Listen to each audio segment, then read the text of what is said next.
Blowing stuff up and hitting the authority where it hurts. That's my game. Now, if you're as good as Elizabeth says you are, then I do believe you and I will get along nicely.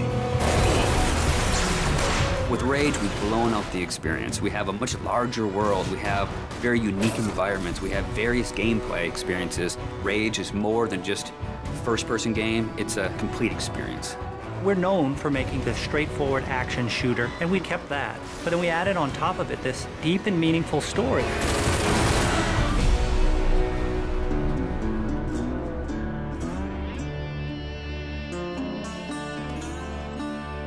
So the story of Rage. We had the setting, we knew we wanted to have it on Earth, then we had to decide how we would destroy the planet. And we actually found that there's a real asteroid, which is called Apophis, which will pass by the planet around 2036.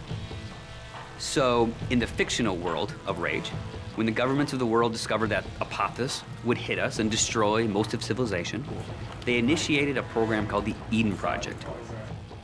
So the game starts out where you are an Ark survivor. You are one of those people buried in 2036.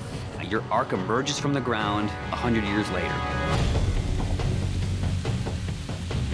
Unfortunately, you're the only one that survives in your Ark. So when you step out, you are alone. And it's this post-apocalyptic world that you rise up in, and it's this twisted version of the reality you used to know, and you really don't know what to expect. Current position unknown. There's mutants and there's bandits, you know, and there's groups of settlers trying to survive. You people are only trouble. Now be on your way. The world has moved on, and it has its own thing going. We don't give the character a name or a face that's unique to the story. We want the player to jump in and actually add his own identity into that character. So when you step out of your Ark in Rage, you have no idea what your role in the bigger conflict will be. At first, all you are worried about is surviving. And you team up with some settlers, and you're doing some odd jobs. So here's what I need you to do. So you're not just going from one area to an airlock to the next area. It is an open world. It's believable in a sense. And it's the story and the characters and the setting that really delivers the gameplay. You're driving across these landscapes, and you're going visit people here, and they're giving you jobs to do. And as you head out of your safe zone, you enter like a combat area. So you may find a handful of bandits with rocket launchers mounted on their cars. And as a player, if you wish to engage them, you can. If you wish to try to run and gun and get out of there, you can. Then the story starts unfolding, and you realize that these warring bandit clans, they all occupy a certain area of the wasteland. They own it. They'll attack you if you go in there and you don't look right. Then the same thing with the towns.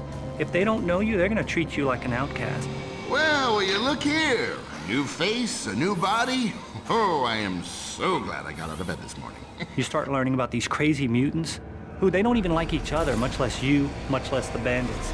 And then you learn about this other faction, the Authority, and they start playing a bigger and bigger role in the story. They are trying to control the wasteland and set the direction of mankind. That's the truth. And that's what people need to know. So there's a small group of people called the Resistance that are fighting against the Authority. The Resistance discovers you. And everyone knows that Ark survivors have a certain specialness to them. You got all those little computers racing around inside you. You know, as you move through the story and you become more important and people start to take notice of you, so does the Authority.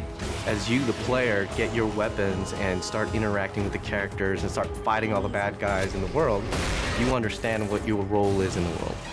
So, you're the new team member. The story in a game really gives meaning to the action. It creates the setting that all the gameplay exists on. And if you have a compelling story, and you have compelling action, and ways to drive the player forward, it just creates a richer experience and a more complete package. But it's always about, again, something new around every corner, and you really have to stay on your toes in the wasteland.